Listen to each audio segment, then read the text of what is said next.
How pathetic is the way that these Muslims in my comments choose to defend their Quran. Now look, no one is perfect. I'm not saying all Muslims are imperfect and horrible and they're all going to act like this, but all the ones in my comments have acted like this. Factually, 100% of the Muslims who have replied or commented to my Without Lies Islam Dies videos, every single one of them have done the same thing to try and defend their Quran.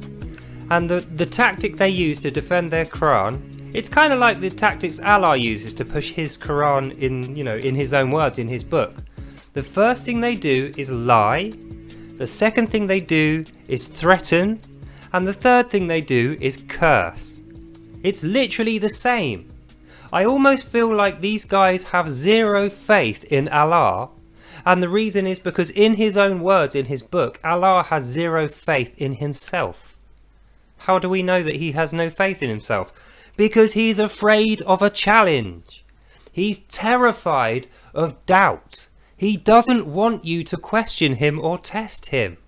And the reason is because he will falter immediately if you do. Take me for instance, take Christianity, the Bible and me. I'm not afraid of people testing me by reading out bits of the Bible they think are bad and saying, see, I told you Christianity sucks. Like there's a guy in my comments now who he thinks he's so clever and he thinks he's winding me up. He hasn't realised I'm like on holiday. You know what I mean? I've finished work by now. I'm just reading his comments in my spare time because it's fun. It's not winding me up. And he's quoting Deuteronomy. And there's a bit in it that says, if your daughter is a slut, basically, and then she gets married off, and it turns out she wasn't a virgin when she got married, and she actually shagged loads of guys, then the husband should bring her back to her father's house, and she should be stoned to death. And he's like, see, this is proof. Christ sucks. Christianity sucks. It just makes me think, hang on a minute.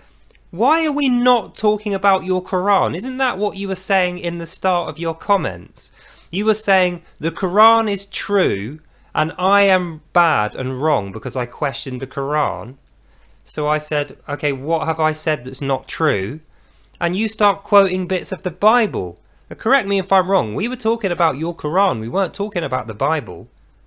So why, when you're tasked with defending your Quran, not even talking about the Quran, I just said to this guy, quote me a piece of the text which I got wrong. Quote me where I made a mistake when I was reading your Quran. He didn't quote his Quran.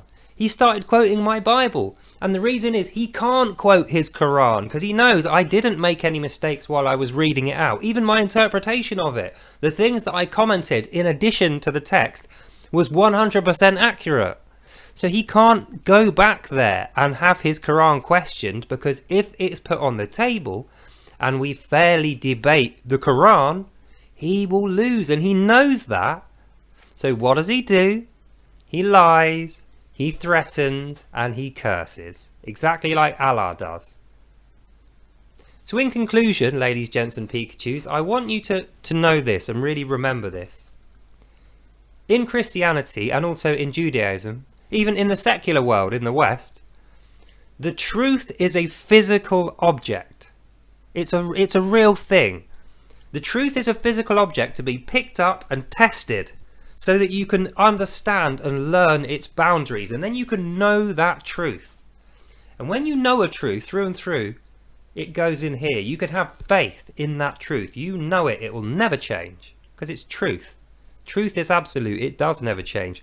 The sun will come up and go down for the rest of my life the same every day. That is a truth. Nobody can argue with that.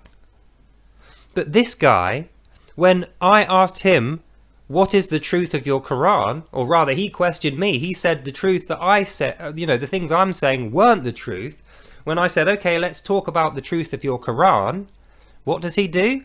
He runs away and finds a Bible and starts leafing through it, trying to find a bit he can criticize, cuts out 3 little sentences and goes, ha ha! See? The truth of the Quran is true because Bible equal bad. Lying, threatening, cursing. That's not a truthful attitude. The core ethics behind lying, threatening and cursing, the true ethics behind this Quran and behind Allah is faithlessness. And that's the conclusion of this video. So you can bitch about the Bible and Christ and me and my approach to reading your book all you like, sonny boy. But you and I both know, and everybody else who watches this video will know, I don't mind you talking about the Bible. I will talk to you about the Bible. Do I agree that people should be stoned to death? No. But does that make the rest of the Bible not true? No. Does it make that bit not true? No. Does it make it wrong? No. Does it make Judaism wrong? No. But does it make the Quran true? Fucking no way, mate. There's only one thing that creates truth: testing something, understanding the truth, and having faith in it. And when that happens to you, you will be able to fairly and openly, without criticism, without aggression and threats and lies and curses, you will be able to discuss and debate your Quran like an adult. And whichever way the penny drops, whether you're right about it or whether you're wrong about it, you will be honest enough to accept that truth and not flee from the truth like Allah does in his book and threaten to cut people's heads off if they dare question him, but then demand that his followers question everybody else. So it's one rule for him, one rule for them. It's not the truth. It's false. And that's the end of this video. So if you want the truth, in my estimation, it's in the Bible. It's Christ. And if you want to continue filling your head with nonsense and getting angry every time someone points towards it and says, hang on, that's a bit weird, then carry on reading your Quran. That's the end of this video. So I hope you enjoyed that and you learned something. And I'll see you in the next one. Bye now. And that is the God's honest truth. How do you know this? Because if you dare to threaten me, I will take your head, you infidel. Anyway, that's all for now. See you next time. Bye.